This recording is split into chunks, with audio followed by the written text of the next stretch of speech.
菜就咁放啊？係啊，雞蛋就咁倒啊？嘿，唔吔得噶啦，唔吔得噶啦！咁又唔得，咁又唔得，你哋整咗飯到死啊！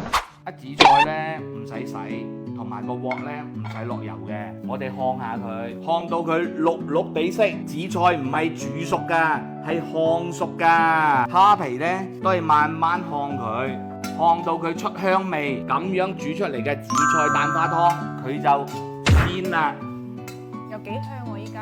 係咪啊？烤嗰啲蝦咧就冇腥味啦。將個紫菜咧揸碎佢。下一步咧調味係關鍵，放啲鹽、白糖、胡椒粉，能夠吔得辣咧放多啲仲香啊！放啲豉油，少少咁多麻油，放啲芫茜。點樣令到雞蛋咧又滑又嫩咧？